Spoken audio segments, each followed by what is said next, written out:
My Aunt Lydia, the tragic, selfless widow, was neither tragic nor widowed. When my grandfather developed dementia, she used her power of attorney to cut me off, sell off millions in his architectural archives, and steal his identity. I destroyed her by using a forgotten inventory list to expose her fraud at her own massive charity gala. There are two types of people who crave attention: those who achieve it and those who stage it. My Aunt Lydia was a master of the stage. Her entire adult life was built around her tragic, lifelong performance as the selfless widow. The truth was, she wasn't a widow. Her husband left her 20 years ago, and she simply never corrected the narrative. And she certainly wasn't selfless. Our family's wealth rested on my grandfather, a brilliant but private architect. His legacy wasn't just money, it was his archive, a priceless collection of blueprints and sketches documenting 50 years of city history, valued in the millions.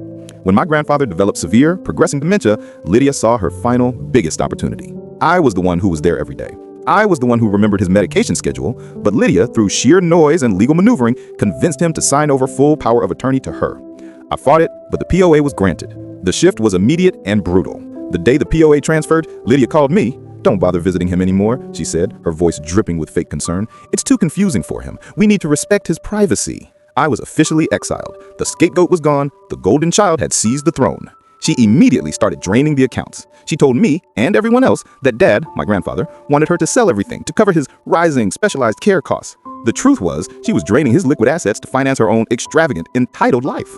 The annual European cruise, the high-end boutique shopping, she took everything but the house. I tried reasoning with her one final time as she was listing the house. "Lydia, you can't sell those blueprints. They belong in a museum. They are his life." She gave me that wide, innocent, practiced look, the same one she used to manipulate my father into paying her tuition 20 years ago. "Sweetie, they're just old paper," she said. "We need the money for his care. It's so expensive." The hypocrisy was suffocating. I knew the care facilities bill was minimal. The cost of her new sports car was not. But she had the legal shield of the POA. Then she offered the final, devastating insult. She was clearing out the house before the sale and needed the messy, dusty rooms handled. "I need you to clear out the dusty, worthless garage and the old workshop," she commanded. "I'll pay you a flat fee. Finish it by the end of the week." She handed me a check for $500. $500 for clearing out the life's work of the man she had imprisoned and was actively robbing. It was her payment for my humiliation. I took the check, smiled, and filed the inventory.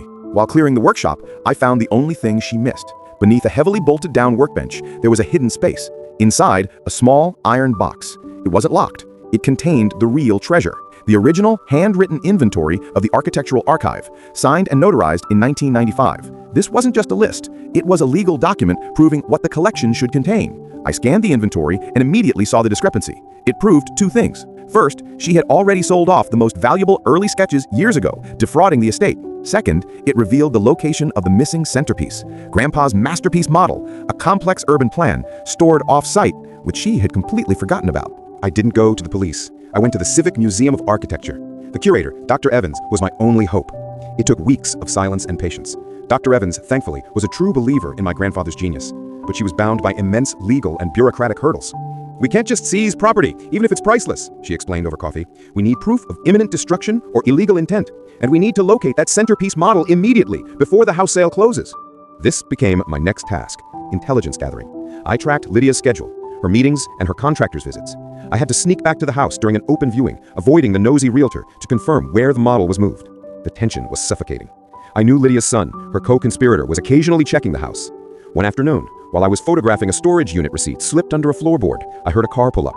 I had to hide in a utility closet for 20 minutes, listening to the heavy thud of his steps, my heart hammering against my ribs. I couldn't afford to be caught. My entire plan relied on my continued silence and my status as the invisible, irrelevant nephew.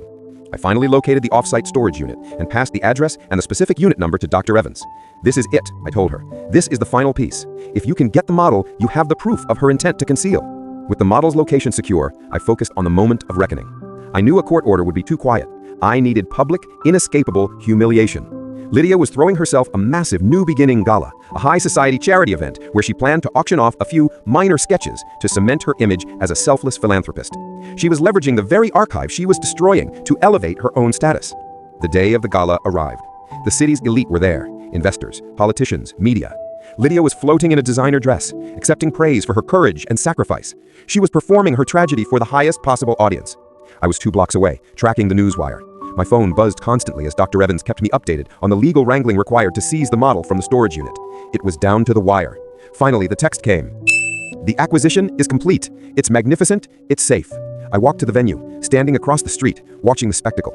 I waited until Lydia stepped onto the stage, bathed in the spotlight, ready to accept a prestigious local award. This was her peak. This was the moment of maximum unearned advantage. The breaking news alert hit the jumbotrons around the room, which were normally showing stock quotes.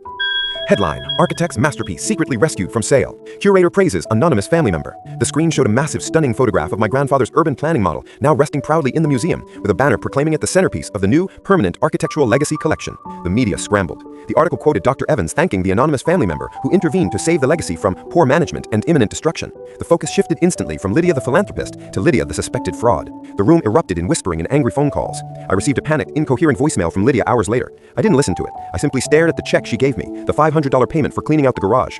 I finally sent one single text message to her lawyer's office, ensuring it was forwarded to her. The fee for stealing his legacy has been paid in full. The museum successfully blocked the sale of the house until a formal investigation into the estate could be conducted. The false widow's carefully constructed world of entitlement was ripped apart by the one thing she discarded: a dusty old inventory list. I learned that the greatest betrayal isn't theft, it's the performance of false virtue, and the ultimate revenge is exposing the actor on the biggest stage. I got no money, but I restored my grandfather's name and destroyed the one person who stole my peace. This brings me to my question. In this situation, was saving the legacy, the blueprints, more satisfying than saving the money, the house? Vote in the poll: legacy win or money win. And subscribe, because the next story details the one time a rival tried to use my own methods against me and how I used an old boss to save myself.